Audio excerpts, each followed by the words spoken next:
Mateo capítulo 5, y les decía el mensaje, hermanos. Vamos a ver el día de hoy una introducción del Sermón del Monte, y vamos a estar meditando en los primeros versículos de nuestro pasaje. Y antes de leerlo, nada más quiero comentar que Mateo rompe el silencio de 400 años. ¿A qué me refiero? Durante todo el Antiguo Testamento que nosotros vemos, el primer libro de hecho que fue dado por Dios fue el libro de Job, y luego tenemos todo el Antiguo Testamento, y el último escritor del Antiguo Testamento es el profeta Malaquías. Cuando Malaquías termina su profecía, después de Malaquías ya no tenemos nosotros palabra de Dios. Hay un periodo llamado el periodo intertestamentario, donde no hubo profeta, donde no hubo aparición de ángeles, donde no hubo nada, hasta que llega el Evangelio de Mateo. Esos 400 años, a pesar de que no tuvieron la palabra, durante esos 400 años había gente que estaba esperando la llegada del Mesías, porque el Mesías fue profetizado todo el Antiguo Testamento. Y entonces en estos 400 años que no hay, o sea, imagínense que habían tenido el pueblo de Israel profetas, y habían tenido sacerdotes, y habían tenido gente que estaba enseñando la palabra, pero 400 años no lo tienen. Tienen la palabra, lo que se dijo hasta Malaquías, pero ya no hay más. Mateo, vamos a decir que toma el hilo que dejó Malaquías, si puedes usar la expresión, y entonces él continúa. Y tenemos entonces nosotros la revelación ahora de Dios, y ahora es lo que podemos decir el Nuevo Testamento, el inicio del Nuevo Testamento. Y Mateo es un evangelio, hermanos, que nos va a demostrar que Jesucristo es ese rey, es ese Mesías del Antiguo Testamento. En el evangelio de Mateo aparece 15 veces la palabra cumplido. Y el evangelio de Mateo es el evangelio que tiene más referencias de los 4 evangelios, el que más referencias tiene de pasajes del Antiguo Testamento. Lo que estaba haciendo Mateo, de hecho desde su genealogía, está demostrando: este es el Mesías. Este Jesús es el Mesías que Dios prometió en el Antiguo Testamento, y ahora ya está aquí. Y este Mesías es el Rey de Reyes, el Señor de Señores. Mateo presenta a Jesucristo, por ejemplo, como Dios, ¿no? Emmanuel, dice que es Dios con nosotros. Lo presenta como el Salvador, pero lo presenta también como el Rey de un nuevo reino, el reino espiritual. Y es precisamente lo que nosotros vamos a encontrar cuando nosotros vamos al Sermón del Monte. ¿Cómo es este nuevo reino? Es decir, en este mundo podemos nosotros decir, hay reyes, sigue habiendo reyes, ¿no? En España y en Inglaterra y Holanda, otros países que siguen teniendo reyes, aunque nuestros países no tengan reyes, pero hay reyes, hay gobernantes, pero hay un reino que está compuesto por creyentes, que es un reino espiritual. Y es de lo que va a hablar cuando nosotros vamos al capítulo 5, 6 y 7 de Mateo. En este pasaje nosotros encontramos las enseñanzas más famosas, Mateo 5, 6 y 7, las enseñanzas más famosas del Nuevo Testamento, puedo decir tal vez de la Biblia, y también las más retadoras, porque nos provocan a buscar a Dios y a entender que nosotros podemos vivir una vida espiritual si estamos cerca de Dios. Estas enseñanzas de hecho nos demuestran que Jesucristo es más que un carpintero, Jesucristo es más que un buen maestro, Jesucristo es más que un iluminado, Jesucristo es Dios. Y en estas enseñanzas Jesucristo, siendo Dios mismo, nos da su palabra, nos interpreta él mismo su palabra y nos enseña cómo vivir, nos da ejemplo con su vida de cómo vivir su palabra. Él es la palabra. En el Evangelio de Juan, capítulo 1, Jesucristo se presenta como la palabra. En el principio era el verbo, la palabra logos, que es verbo o palabra, y el verbo era con Dios, y el verbo era Dios. Pero no solamente Él es la palabra, Él es la expresión de Dios, manifestación de Dios. Él también nos da su palabra. Y lo vemos en el libro de Hebreos, y esto lo habíamos visto hace algunas semanas.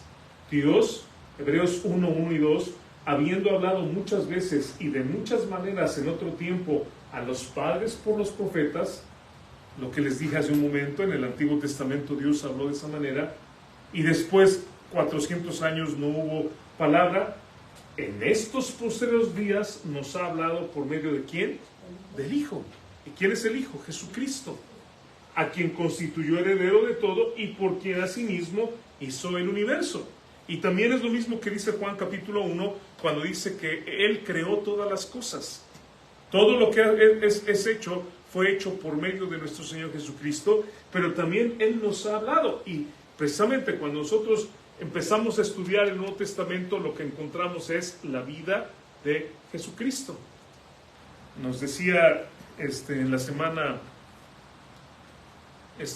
Marlene, nos decía que, les digo que la vemos los jueves, decía ella, me estoy dando cuenta que Mateo, Marcos, Lucas y Juan, los evangelios, es la narración de lo mismo, de la vida de Jesús. Y le dije, sí, desde diferentes ángulos.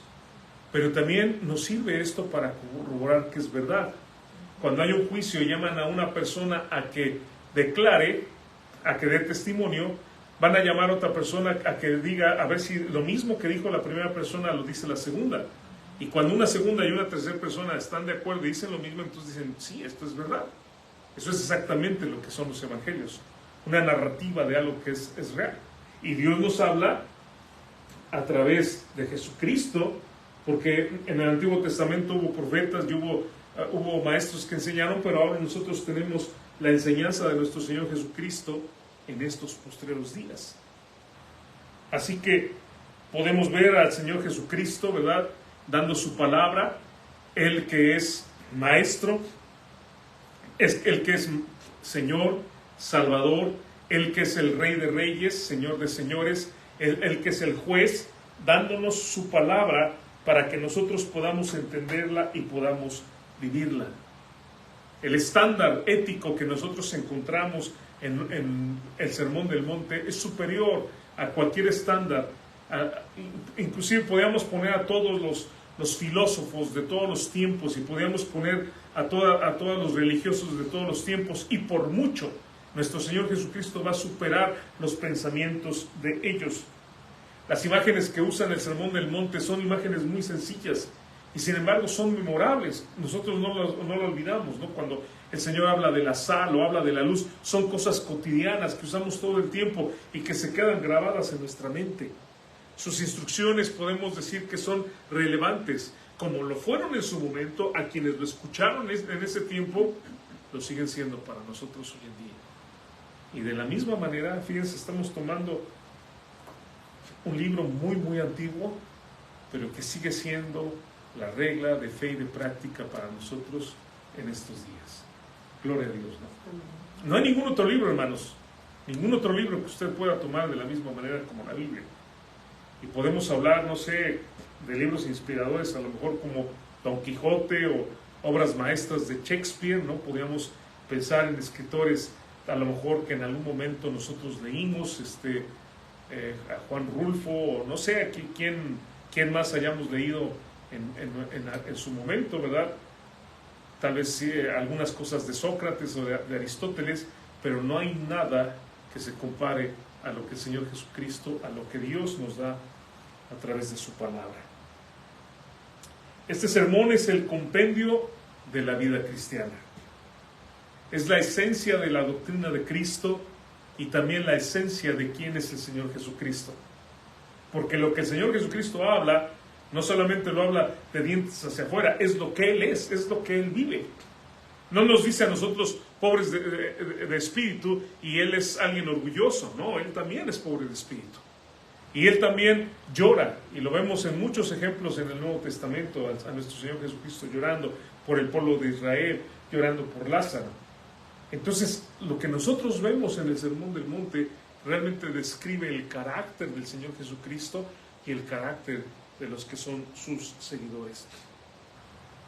El Sermón del Monte nos motiva, hermanos, también a quitarnos cualquier máscara, es decir, a no pretender o no tratar de engañar a la gente haciéndoles pensar que somos cristianos cuando no lo somos, sino de verdad, a través de nuestra vida, en todo momento, que la gente pueda ver que nosotros realmente amamos a Jesucristo. ¿Me explico? Es decir, que si un día ustedes llegan a mi casa, y ahora voy a ponerme yo de ejemplo, o de mal ejemplo, ¿no? Si ustedes un día llegan a mi casa y ustedes me ven aquí predicando, no llegan un día y antes de tocar la puerta empiezan a oír unos gritotes míos, ¿no? Y diciendo unas palabrotas y... ¿Qué? El pastor no lo van a escuchar, hermanos. De una vez los digo, no hablo yo así, pero sería una falsedad, ¿no? ¿Me explico? Lo que estoy diciendo cuando hablo de quitarnos la máscara es de que nuestra vida, tal como nosotros nos vemos, es así todo el tiempo. No van a encontrarme, vamos a decir que estoy yo en la clínica traduciendo, ¿no? Y de repente me van a ver ahí con un mal carácter y hasta queriendo golpear a la gente que está ahí. No van a verme de esa manera, ¿no? Y de eso se trata, de poder vivir de tal manera que nosotros somos reales y genuinos en todo momento. Es decir, yo digo, soy un seguidor de Cristo, pero no nada más aquí, sino en mi casa y cuando tengo un problema y en el tráfico, ¿verdad? No me van a ver que se me mete alguien y le empiezo a pitar, ¿verdad? Y voy atrás de él y luego hasta me le cierro, ¿no? Porque he visto eso que hace gente, ¿no? Ni hablar. A lo mejor sí me molesto, de hecho voy a ser honesto, sí me voy a molestar si eso me pasa, porque me molesta cuando gente hace cosas así, pero ya, o se queda ahí, ¿no?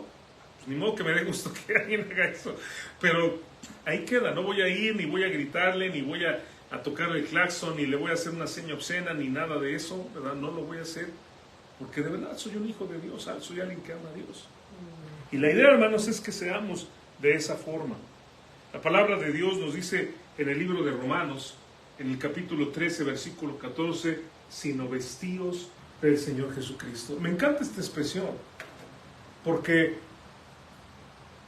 ¿cómo la Biblia utiliza figuras tan bonitas que nos hacen pensar, ¿no?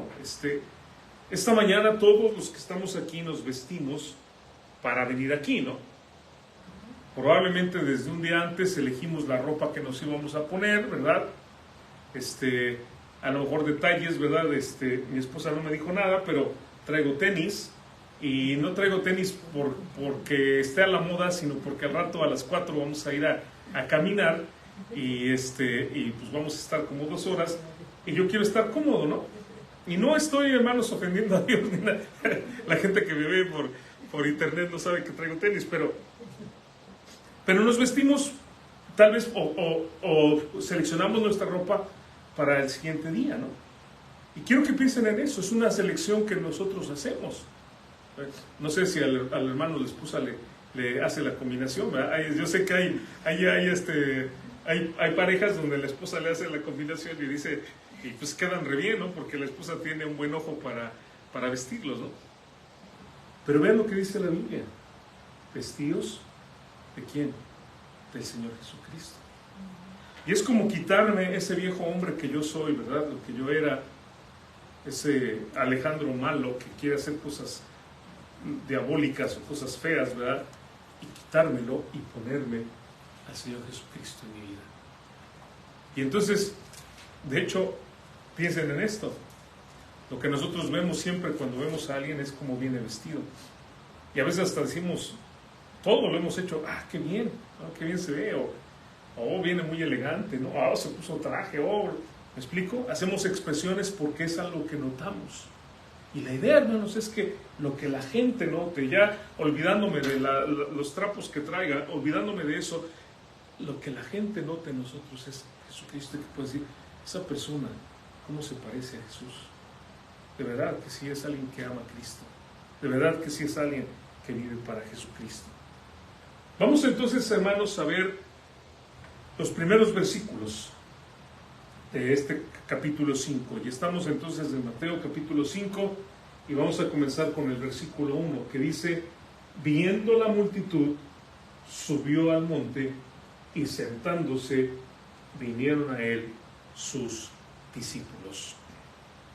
Ya hay varias palabras que voy a ir resaltando. Si quieren, ustedes pueden en sus notas poner las citas que yo voy poniendo, y pueden poner también las palabras y las ideas que voy resaltando. En este caso, hermanos, quiero resaltar que dice el pasaje, habla de una multitud, o la multitud que Jesús vio, y también de sus discípulos. Vemos entre sus oyentes, o sea, ¿quiénes escucharon este sermón, hermanos? Y yo puedo decir que lo escucharon la multitud, donde había creyentes y había no creyentes, y lo escucharon también sus discípulos. Fue un mensaje que lo escucharon todo este tipo de gente. Así que este mensaje podemos decir que es un mensaje para todos. Si lo escucha una persona que no es creyente, alguien que no conoce a Cristo, entonces puede entender o puede darse cuenta que solamente se puede vivir lo que está aquí si uno tiene a Cristo. Es decir, si uno no tiene a Jesucristo, hermanos, uno no puede hacer nada de Dios. No puede agradar a Dios. Puede intentar la gente agradar a Dios, pero no lo va a agradar si no tiene a Jesucristo. Y el Señor Jesucristo nos plantea todo lo que Él quiere, o lo que Él espera de nosotros. Y entonces la gente no creyente puede decir: no, pues yo no puedo hacer nada de eso. Porque la visión de una persona no creyente es diferente a la del creyente. Si el mensaje lo escuchamos los discípulos, entonces para nosotros, hermanos, es cómo espera Dios que seamos nosotros. Esa es la manera que nosotros debemos de vivir. Todos nosotros, no ciertos hermanos, no el pastor, no la esposa del pastor, sino todos los creyentes. Dice el texto también, hermanos, que subió al monte. Y esta parte también para mí es interesante, porque Jesús no tuvo un templo. Hace rato estábamos hablando, ¿no?, de que vamos a ir a un lugar donde vamos a tener un lugar de reunión. Jesucristo no tuvo un templo, ¿o sí? De hecho, nos dice la Biblia que no tuvo ni siquiera un lugar donde recostar la cabeza. En Mateo 8:20 dice así, que el Señor no tuvo un lugar donde recostar la cabeza. Mientras que los escribas y los fariseos enseñaban en la cátedra de Moisés y estaban ahí enseñando, y de hecho malinterpretaban la Biblia, porque lo que el Señor hace en el Sermón del Monte también es corregir los errores doctrinales que estaban enseñando los maestros de su tiempo, y decirle a la gente: a ustedes les han enseñado de esta manera, pero les digo que esto está mal, no les han enseñado bien. Mientras que esos maestros tenían un lugar y una reputación, el Señor Jesucristo no tenía ningún lugar. Su lugar donde predicó en esta ocasión era una montaña. No era un monte santo. En la Biblia nosotros vemos muchos montes considerados como santos. Los montes Moriah, por ejemplo, o el monte Moriah, donde Abraham sacrificó a Isaac. El monte Gerizim, que era un monte santo para los samaritanos. Cuando Jesús habla con la mujer samaritana, le dice ella: es este monte donde debemos de adorar. El monte Sinaí, donde Dios le dio las tablas de la ley a Moisés. Pero la Biblia no nos dice nada de este monte. Sencillamente era un monte. Pero quiero que piensen en esto. No es el lugar el que es santo por sí mismo, sino es santificado por la presencia de Dios. No somos nosotros santos porque estemos en determinado lugar o porque estamos aquí, ¿verdad? Ya somos santos, no. Somos santificados por la presencia de Cristo en nuestras vidas. Eso es lo que nos hace santos. Eso es lo que nos hace apartados para Dios. Y el mismo Señor Jesucristo a la mujer samaritana le dijo, ¿verdad? En Juan 4:23, mujer, te digo que la hora viene cuando los verdaderos adoradores adorarán al Padre en espíritu y en verdad. Porque también el Padre, tales adoradores, busca que le adoren. Dios quiere que le adoremos en espíritu y en verdad. Podemos imaginar, hermanos, a una multitud en ese monte, personas sentadas en esa ladera de la montaña, podemos pensar nosotros, y probablemente están ellos ahí pensando: ¿qué milagro va a hacer el Señor? ¿A quién va a alimentar? ¿A quién va a sanar en este momento? Pero En lugar de el Señor hacer un milagro o sanar a alguien, lo que el Señor hace es algo más grande. Para un pueblo que había esperado por 400 años, en ese momento, hermanos, les entrega la palabra, les da la palabra de Dios. Y en ese momento, hermanos, nosotros podemos ver que nuevamente la revelación de Dios la volvemos a tener. Dios nos vuelve a dar su palabra para que vivamos como Él quiere que vivamos. Hay un símbolo también, hermanos, cuando pensamos nosotros en el monte, porque Dios dio los 10 mandamientos en un monte, ¿verdad? ¿Se acuerdan de eso? El símbolo es que el mensaje de Dios viene de lo alto. Y así como Dios dio los 10 mandamientos de lo alto, también ahora, hermanos, en lo alto, el Señor nos va a dar su palabra. De la misma manera. La palabra monte, hermanos, en griego, es la palabra oros. Es decir, así es como se pronuncia en español la palabra monte. La palabra griega es la palabra oros. Y es interesante en el Nuevo Testamento ver en varios pasajes donde vemos esa revelación de Dios en los montes. Ya hablamos acerca del Antiguo Testamento y de Moisés, pero por ejemplo en Marcos 6:46 nos dice que Jesús oraba en los montes, en las montañas. En Marcos 9:2 dice que Jesús con 3 discípulos fue transfigurado en ese monte de la transfiguración, en un monte. Marcos 3:13 dice que Jesús llamó a los 12 en un monte también. En Mateo 15:29 los enfermos fueron curados por Jesús en un monte. Y en Mateo 28:16 Jesucristo resucitado se aparece a sus discípulos en el monte de Galilea. Por lo tanto, podemos decir que un monte también es una representación de la revelación de Dios. Por eso también es interesante que Jesús sube un monte, porque ahí es donde se revela. Hace varios domingos yo les hablaba de la palabra epifania o epifanía, que es una palabra en griego que significa manifestación o revelación. Y parece ser que eso nosotros lo vemos también, esa revelación de Dios la vemos nosotros en los montes. Un monte puede ser un lugar propicio, ¿verdad?, para que haga Dios esta manifestación. Y pensándolo ahorita también, hermanos, cuando el Señor Jesucristo venga por segunda vez, dice la Biblia que Él va a bajar precisamente a un monte en Jerusalén. Qué interesante, ¿no?, cómo Dios se manifiesta de esa manera. En el monte de Jehová dijo, ¿se acuerdan? Génesis 22-24, cuando después de que Abraham intentó sacrificar a Isaac, pero no lo hizo porque Dios lo detuvo y tuvo un carnero en su lugar, y llamó ese monte el monte donde Jehová va a proveer, Jehová proveerá, y dijo, en el monte de Jehová será provisto. Y la palabra de Abraham profética se cumple aquí. En el monte Dios nos provee de su palabra. Y en lugar de dar alimento a los 5,000, nos da alimento a todos, porque ahora es alimento espiritual para nosotros, hermanos, que podemos nosotros disfrutar al estudiar su palabra. La siguiente idea también que quiero que vean es que dice, y sentándose.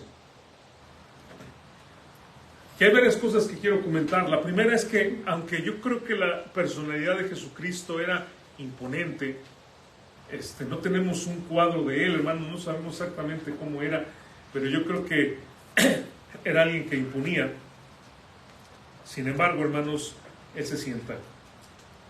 Es una actitud humilde. También, hermanos, quiero comentarles que sentarse era la postura cuando alguien se sentaba en la cátedra a enseñar.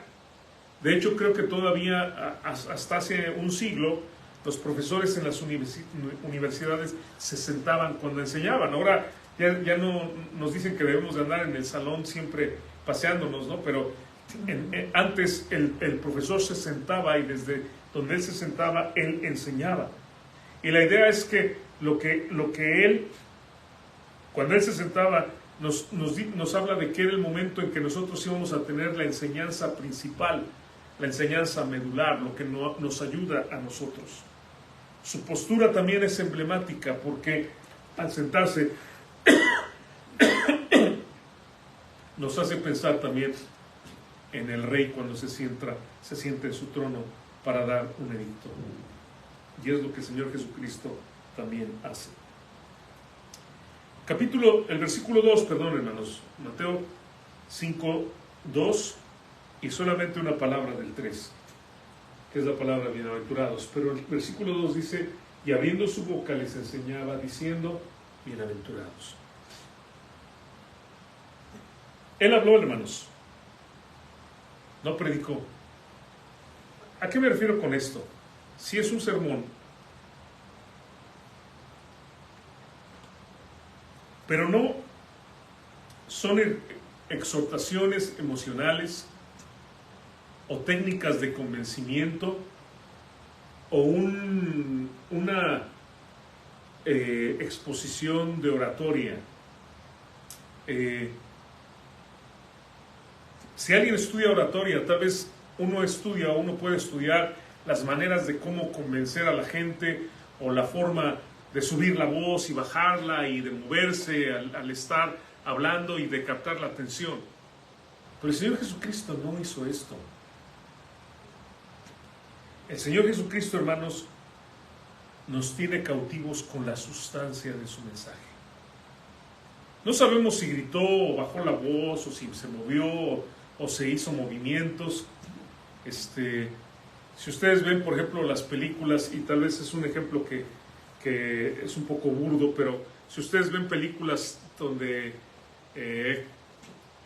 presentan los discursos de Hitler, y si ustedes ven los discursos de Hitler, hacía movimientos con sus manos y hacía movimientos y gritaba y levantaba las manos y todo eso era una cuestión de oratoria para que la gente se impresionara y para que la gente se quedara viendo, wow, cómo habla este hombre.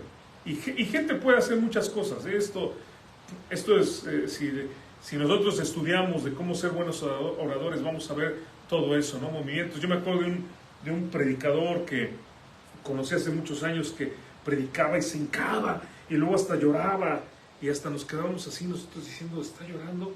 Y no estaba llorando, estaba dramatizando, pero pues hasta uno se quedaba así como diciendo, ¿qué le pasó? No, son técnicas de oratoria. No hizo eso el Señor, hermanos. No creo, no hay nada que mencione que se hincó y se movió y dijo, ¡oh! Y movió las manos. Sencillamente el mensaje que estaba dando era un mensaje que llegaba a nuestro corazón. Dice la Biblia que cuando terminó, creo que no lo puse aquí, dice la Biblia que, perdón, sí lo puse ahí, que cuando terminó Jesús estas palabras, el versículo 27 y 29, 28 y 29, cuando termina el sermón, dice, cuando terminó Jesús estas palabras, la gente se admiraba de su doctrina, porque les enseñaba como quien tiene autoridad y no como los escribas. La enseñanza del Señor Jesucristo fue eso, una enseñanza con poder, con autoridad en sí misma. No tuvo que tener ninguna cuestión de movimientos ni nada. Lo que él estaba diciendo, hermanos, era suficiente. La frase que utiliza cuando dice, y abriendo su boca, es una frase, hermanos, que nos hace pensar en lo que Jesús utilizó. Un dicho que Jesús usaba mucho. ¿Se acuerdan que Jesús decía, de cierto te digo? ¿Se acuerdan de eso? De cierto te digo. La palabra abriendo su boca es una frase que se utilizaba en su momento, hermanos, para decir, esta persona va a decir algo muy importante. Abriendo su boca significaba, lo que va a decir es muy, muy importante. Es el centro, es el corazón, es la médula del mensaje. Lo mismo que el Señor decía, cuando decía, de cierto te diga, y entonces nos iba a decir una verdad fundamental en nuestra vida. Esta frase tiene una idea de que lo que se va a decir es una expresión solemne, algo que es muy digno de ser escuchado. El Señor Jesucristo nos habla de algo muy solemne, muy, muy importante. Y se usa también cuando una persona va a abrir su corazón y nos va a decir realmente lo que hay en él. Y esto, hermanos, es lo que hay en el corazón de nuestro Señor Jesucristo. No es una enseñanza casual, entonces, la que tenemos en el Sermón del Monte. No es una enseñanza nada más momentánea, sino es una enseñanza para la vida. Y la siguiente frase, hermanos, que tenemos ahí es que les enseñaba. Les enseñaba. Una traducción excelente que tenemos en nuestra Biblia, hermanos. Porque en el griego, hermanos, a ver, déjenme ver si podemos tener aquí una muy pequeñita clase de una idea de griego. Dice el texto: y abriendo su boca les enseñaba, diciendo, bienaventurados. En griego hay dos pasados, como en español. En griego tenemos un pasado que es el aoristo, que si yo digo les enseñó, me refiero a lo que sucedió en el pasado y ahí quedó. Ajá. Para nosotros ese tiempo sería el pretérito, el tiempo pasado, les enseñó.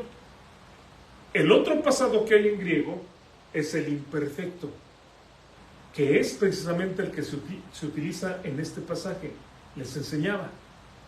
Es lo que llamamos en español el pretérito imperfecto también. Y nos habla de una acción que se repetía en el pasado. Les enseñaba quiere decir que no solamente fue en ese momento, sino fue algo que el Señor Jesucristo hizo todo el tiempo. ¿Qué quiero decir con esto? En este pasaje, Mateo 5, 6 y 7, encontramos un mensaje.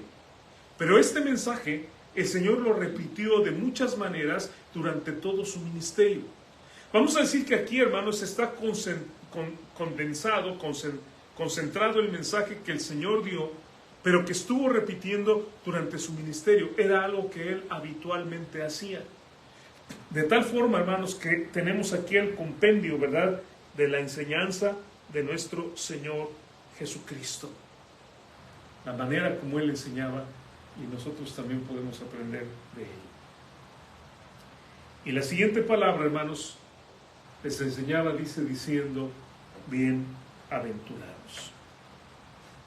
Quiero aquí comentar varias cosas. La primera es que en lugar de que el mensaje de Dios, ahora, piensen en esto, a ver, si están conmigo. Durante 400 años, el pueblo de Israel no tuvo palabra revelada de parte de Dios, ¿verdad? El último profeta, ya dijimos, es Malaquías. Ahora ustedes imagínense cómo estaba ese pueblo. Estaría muy cerca de Dios. Había gente que estaba esperando al Mesías, pero estaba muy apartado de Dios. Cuando llega el Señor Jesucristo, Él no llega reprendiéndolos. Él pudo haber llegado y decirles: pecadores, son ustedes unos viles, cómo se apartan de Dios, son unos idólatras, son personas que además no tienen amor por sus semejantes. Podría recriminarles todo lo malo que ellos habían hecho. Ignorantes, no conocen la palabra. Pero ¿cómo comienza, hermanos? Bienaventurados. Y eso para mí es algo muy importante, porque el mensaje de nuestro Dios siempre es positivo. Cuando nosotros vamos al libro de Apocalipsis y Dios va a reprender a las 7 iglesias de Asia Menor, siempre el Señor comienza diciéndoles algo bueno. Y después es cuando dice: pero tengo contra ti. Pero comienza con lo positivo. Y qué bueno, hermanos, que pudiéramos siempre tener, aunque sea unos gramos de positivismo antes de llegar con nuestros kilos de negatividad, ¿no? Porque a veces llegamos a la gente con cosas negativas y hasta la hacemos sentir mal. Pero ¿cuánto podemos motivar a alguien si somos nosotros positivos en lo que nosotros hablamos? 9 veces en este pasaje, 9 veces en 9 textos usa la palabra bienaventurados. En las bienaventuranzas, hermanos, no hay verbo. Las bienaventuranzas, hermanos, quiero que entiendan esto, son exclamaciones. No son declaraciones, son exclamaciones, son felicitaciones. Es como si dijéramos: oh, bienaventuranza de los pobres en espíritu. No son mandamientos, no son mandamientos, son reconocimientos. Es como si dijéramos a alguien: felicidades, te felicitamos, qué bien. Eso es lo que son las bienaventuranzas. Y son las felicitaciones a los seguidores de Cristo. Es como decirles: oh, benditos ustedes, oh, felices ustedes, oh, dichosos, oh, qué hermoso. Esa es la idea de las bienaventuranzas. Es una forma común en el Antiguo Testamento. Lo encontramos en el Salmo 1, cuando habla de la bienaventuranza del hombre que no anduvo en consejo de malos, ni estuvo en camino de pecadores, ni en silla de escarnecedores se ha sentado, sino que en la ley de Jehová está su delicia, y en su ley medita de día y de noche. Es una forma utilizada en el Antiguo Testamento. No son esperanzas piadosas de lo que va a ser, no son profecías de lo que va a pasar, sino son exclamaciones de lo que realmente está viviendo una persona que sigue al Señor Jesucristo. Las bienaventuranzas, de hecho, están en plural. ¿Por qué?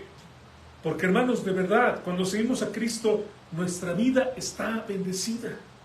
Cuando nosotros de verdad creemos en Cristo, hermanos, yo puedo hablar aquí, y no voy a llevar mucho tiempo, pero puedo hablar de que el Señor nos cambió, por ejemplo, de vicios. El Señor quitó de nuestras vidas malos hábitos que teníamos. El Señor transformó nuestro mal carácter. El Señor nos ha dado una familia, en el caso de los que conocimos de Cristo, hicimos familia conociendo a Cristo, una familia que está caminando con Él. Muchísimas las bendiciones, la felicidad. Es trágico pensar cómo la gente busca esa felicidad, ¿no? Ayer estábamos comentando, por ejemplo, de los jóvenes. Cómo piensan que la felicidad está en tomar. O sea, están nada más esperando. En México, por ejemplo, cuando estuve en la universidad, estaban esperando que llegara el viernes para irse a tomar. Hasta sus dichitos, ¿no, hermano? Es viernes y el cuerpo lo sabe, ¿no? O empezaban también a decir, ya tengo sed.